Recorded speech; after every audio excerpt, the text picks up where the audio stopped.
الحمدللہ وکفا وسلام علی عبادہ الذین اصطفیٰ۔ سامعین و ناظرین السلام علیکم ورحمۃ اللہ وبرکاتہ۔ حضرت اماں عائشہ صدیقہ طیبہ طاہرہ منزہ پاکیزہ رضی اللہ تعالی عنہا سے روایت ہے، حضور اقدس صلی اللہ علیہ وسلم نے فرمایا کہ قربانی کے دن اللہ تعالیٰ کو کوئی اور عمل خون بہانے سے زیادہ پسندیدہ نہیں ہے، اور قیامت والے دن یہی جانور اپنے سینگوں، بالوں اور کھروں کے ساتھ آئے گا۔ قربانی کا خون زمین پر گرنے سے پہلے اللہ تبارک و تعالیٰ کی دربار میں مقبولیت کا مقام حاصل کر لیتا ہے، تو لہٰذا قربانی خوش دلی سے کرنی چاہیے۔ ایک اور مقام پر حضور اقدس صلی اللہ علیہ وسلم نے فرمایا کہ وہ مالدار، وہ صاحب نصاب جس کے پاس وسعت بھی ہو لیکن وہ قربانی نہ کرے تو وہ ہماری عیدگاہ میں داخل بھی نہ ہو۔ اسی قربانی کے حوالے سے دو اہم باتیں میں عرض کرنا چاہتا ہوں۔ جب اسپین میں چھریوں اور نیزوں سے ہزاروں بیل ہلاک کر دیے جاتے ہیں، جب ان سے پوچھا جاتا ہے تو ان کو اذیت دیتے ہوئے کہتے ہیں کہ یہ ہمارا خوشی کا دن ہے۔ جب ڈنمارک میں سینکڑوں لوگ ہزاروں ڈالفن کو قتل کر دیتے ہیں، یہاں تک کہ سمندر کا پانی بھی سرخ ہو جاتا ہے، جب ان سے پوچھا جاتا ہے تو وہ جواب میں کہتے ہیں کہ یہ ہمارا تہوار ہے، ہم اپنے تہوار کو منا رہے ہیں۔ اور اسی طرح یہودیوں کے پاس یہ رواج ہے کہ ہزاروں مرغیوں کو پتھروں پر لے جا کر پتھروں سے مار دیتے ہیں، جب ان سے پوچھا جاتا ہے تو وہ جواب میں کہتے ہیں کہ ہمارا عقیدہ یہی ہے کہ اس عمل سے ہمارے گناہ معاف ہو جاتے ہیں۔ اور عیسائیوں کے ہاں یہ رواج ہے کہ جب ان کا سال شروع ہوتا ہے، سال کے پہلے دن وہ بھارتی پرندوں کو مختلف طریقوں سے ذبح کرتے ہیں، ذبح کر کے انہیں کھا جاتے ہیں، پھر وہ کہتے ہیں کہ یہ ہمارا مقبول ترین کھانا ہے۔ قربان جائیے اسلامی نظام پر، قربان جائیے اسلامی مذہب پر، قربان جائیے اسلامی کلچر پر، قربان جائیے اسلامی تمدن پر، قربان جائیے اسلامی احکام و شرائط و ضوابط پر۔ جب مسلمان جانور کی قربانی کرتا ہے تو وہ قربانی کرتے ہوئے اتنی احتیاط کرتے ہیں کہ جس چھری سے جانور کو ذبح کیا جائے گا وہ چھری اتنی تیز ہو کہ ذبح کرتے ہوئے جانور کو کوئی تکلیف نہ ہو۔ اور اسی طرح ایک جانور کے سامنے دوسرے جانور کو ذبح نہیں کرتے، اور جس جگہ جانور کو ذبح کیا جاتا ہے وہ جگہ صاف ستھری ہو، بدبودار نہ ہو، جس جگہ پر جانور کو لٹایا جائے وہ زیادہ تکلیف دہ نہ ہو کہ جانور کو بہت زیادہ تکلیف ہو۔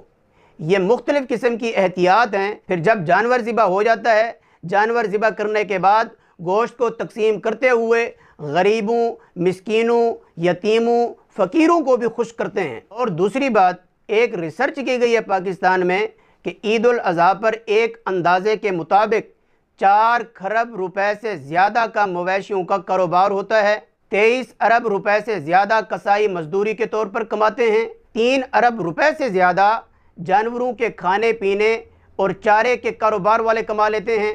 مطلب یہ ہے کہ دنیا میں سب سے بڑا کاروبار اس عید الاضحیٰ پر ہوتا ہے۔ اور اس کے مزید فوائد یہ ہیں کہ مزدوروں کو مزدوری ملتی ہے، کسانوں کا چارہ فروخت ہو جاتا ہے، دیہاتیوں کو مویشیوں کی اچھی قیمت مل جاتی ہے، اربوں روپے سے زیادہ گاڑیوں والے جانوروں کو ایک جگہ سے دوسری جگہ، ایک شہر سے دوسرے شہر پہنچانے، لانے، لے جانے پر کماتے ہیں۔ اور یتیموں، مسکینوں، غریبوں، فقیروں کو اتنا مہنگا گوشت مفت میں مل جاتا ہے، اور اربوں روپے سے زیادہ چمڑے فروخت ہوتے ہیں۔ چمڑوں کے کارخانوں، چمڑوں کی فیکٹریوں میں کام کرنے والوں کو مزید کام مل جاتا ہے۔ یہ سب پیسہ جس نے کمایا ہے اس نے اپنی اپنی ضروریات پر خرچ کیا ہے، تو سمجھیے کہ پھر دوبارہ کھربوں روپے کا کاروبار شروع ہو جاتا ہے۔ اور یہ قربانی صرف گوشت دے کر نہیں جاتی، بلکہ ہمارے ملک میں بزنس میں ترقی ہوتی ہے، کاروبار میں مزید اضافہ ہوتا ہے، اکنومی میں مزید اضافہ ہوتا ہے۔ چمڑوں کے کارخانوں اور فیکٹریوں والے مزید اگلے سال تک وہ اپنے کاروبار کو بڑھاتے ہیں۔ دنیا کا کوئی ملک امیروں پر کروڑوں اور اربوں روپے کا ٹیکس لگا کر وہ پیسہ غریبوں کو بانٹنا شروع ہو جائے، اتنا فائدہ نہیں ہوگا ان کو جتنا فائدہ اللہ کے اس ایک امر کو، اللہ کے اس ایک حکم کو ماننے پر مسلمانوں کو ہوتا ہے، مسلمان ملک کو ہوتا ہے۔ اور تکلیف کی بات یہ ہوتی ہے کہ مغربی تعلیم پر عمل کرنے والی ہمارے اس ملک میں جو نسلیں موجود ہیں، جو اپنے آپ کو بڑے بڑے فلاسفر، بڑے بڑے دانشمند، بڑے بڑے سکولر سمجھتے ہیں، لمبی لمبی زبانیں نکال کر کہتے ہیں کہ یہ پیسہ جو آپ قربانی پر خرچ کر رہے ہیں، یہی پیسہ تم غریبوں، مسکینوں، فقیروں میں تقسیم کیوں نہیں کرتے؟ ان عقل کے اندھوں، ان عقل کے ماروں کو یہ خبر نہیں ہے کہ جو غریب، جو فقیر، جو مزدور طبقہ پورا سال گوشت کھانے کے لیے ترستا رہتا ہے، ان ایام میں، ان خاص دنوں میں ان کو گوشت بہت زیادہ مفت میں مل جاتا ہے، وہ خود بھی کھاتے ہیں، ان کے بچے بھی کھاتے ہیں، ان کی فیملیاں بھی کھا کر ان کے دلوں سے دعائیں نکلتی ہیں۔ اور دنیا میں سب سے بڑا کاروبار قربانی کے ان خاص ایام پر قربانی کی برکت سے ہوتا ہے۔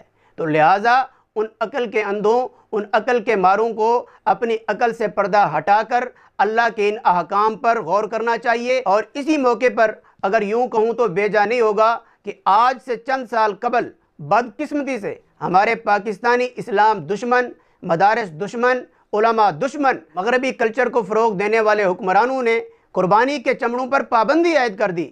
ہمیں یاد ہے کہ جو چھوٹا چمڑا کم از کم 300، 350، 400 تک فروخت ہوتا تھا، اسی چمڑے کی قیمت 20 روپے، 30 روپے، 50 روپے، 100 روپے کر دی گئی۔ اور جو بڑا چمڑا ہے، مثلا گائے، بھینس، بیل، وہ جہاں کم از کم 3000، 3500، 4000 کا فروخت ہوتا تھا، اس کی قیمت حکمرانوں نے کم کر کے 800 کر دی، 700 کر دی، 600 کر دی، 500 کر دی، کہ یہ پابندی مدارس پر عائد کر دی۔ اگر آپ کے کوئی ساتھی چمڑا لیتے ہوئے پکڑے گئے تو ان پر FIR درج ہو جائے گی۔ تو ہمارے حکمرانوں نے کبھی بھی اپنے ملک، اپنی عوام، اپنی سرزمین کے لیے نہیں سوچا، بلکہ وہ پرسنل اپنی ذات کے لیے، اپنی فیملی کے لیے، اپنے خاندان کے لیے سوچتے ہیں، ملک کی بقا کے لیے نہیں سوچتے۔ لہٰذا علماء، طلباء، مدارس یہ ملک کے بھی وفادار ہیں، ملک کی سرزمین کے بھی وفادار ہیں، ملک کے بچوں کے بھی وفادار ہیں،